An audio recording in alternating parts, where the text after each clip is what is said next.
Ethan Cole was 31 when the panic really started. It hit him on a random Tuesday evening, scrolling through Instagram in his small apartment in Denver. One friend had just posted a picture in front of his new house. Another had announced a promotion to senior director. Someone else was celebrating 5 years at a big tech company. Ethan stared at the screen and whispered to himself, "Everyone is moving ahead, and I'm still at the starting line."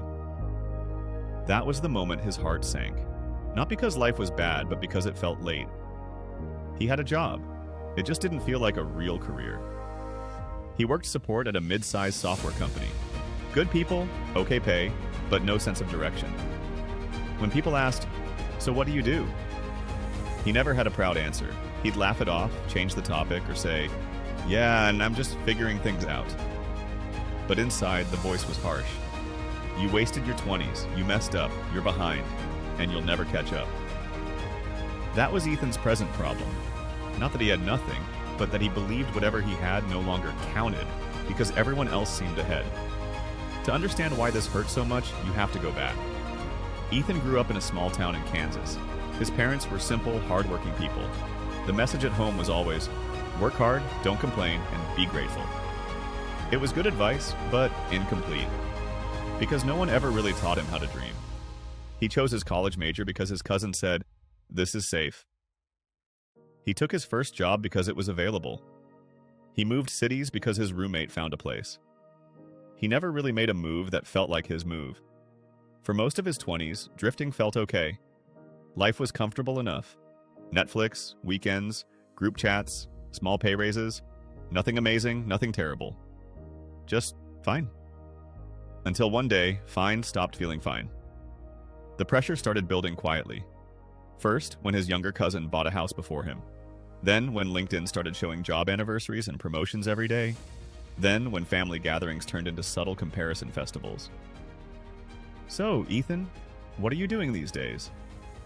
"Oh, that's nice. And you live where?" Smiles on the outside, tiny stabs on the inside.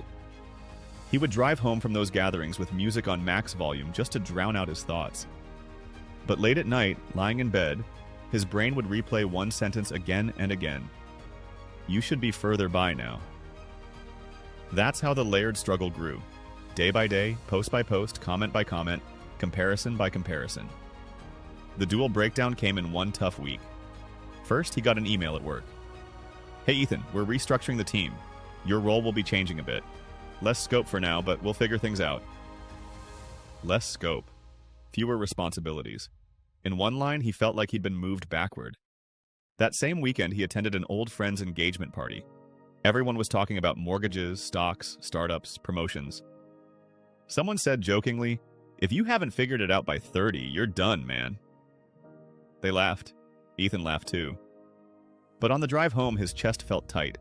Tears blurred the road for a second. He pulled over to the side, turned off the engine, and put his head on the steering wheel. "I'm done, aren't I?" he thought. "I missed it. I missed the window." That was the breakdown. Outside, his role shrinking. Inside, his belief shrinking even faster. A few days later, something small shifted. Ethan was doom-scrolling YouTube when a recommended video popped up about people who found success later in life. He clicked it with half interest. The video talked about Vera Wang, who didn't enter the fashion industry seriously until her 40s. It mentioned Colonel Sanders, who franchised KFC in his 60s. It spoke about Steve Carell, who got his breakout role in his 40s. The narrator said one line that froze Ethan. "There is no universal timeline. There is only your timeline." He paused the video, rewound it, played that line again. "There is only your timeline." For the first time in years, he didn't feel attacked. He felt seen.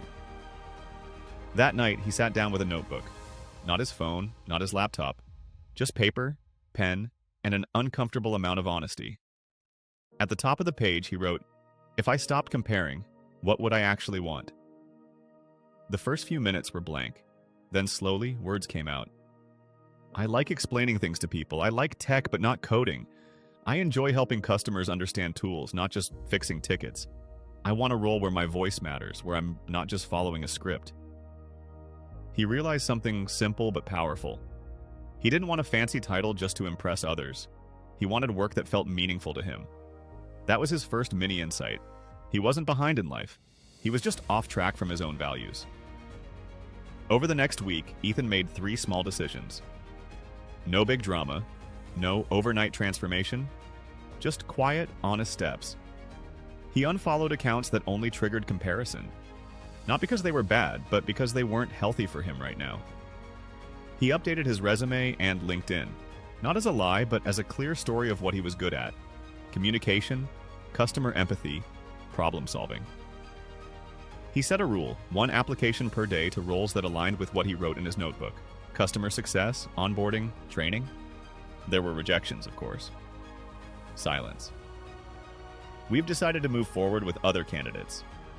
Some days, the old voice came back. You're still behind. Look at your age. But there was a new voice, too, slowly getting louder. I'm moving. I'm building my own track. 2 months later, he got an interview with a SaaS company looking for a customer education specialist. The job description read like his notebook. Explain complex tools in simple ways. Create learning paths. Help customers feel confident and supported. He gave the best interview of his life, not because he was perfect, but because he was honest. When they asked, why the shift in direction now, he said, for years I lived on everyone else's timeline.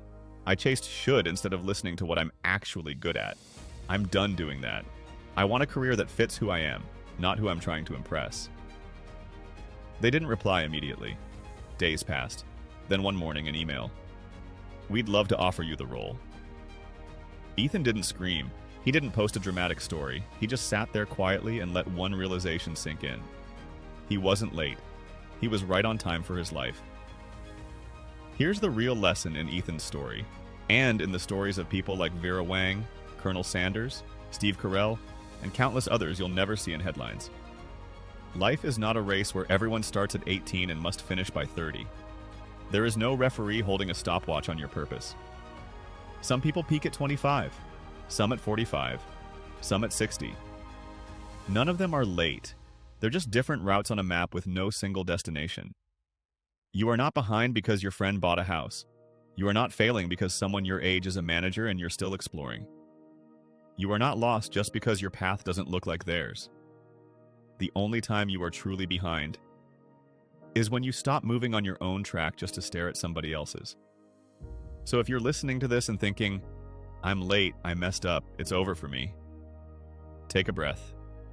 Grab a notebook, write that same question Ethan wrote. If I stopped comparing, what would I actually want? Your life is not a countdown, it's a construction site. You can start building today. And no matter what anyone else's timeline looks like, you are not late. You're simply arriving at your own time.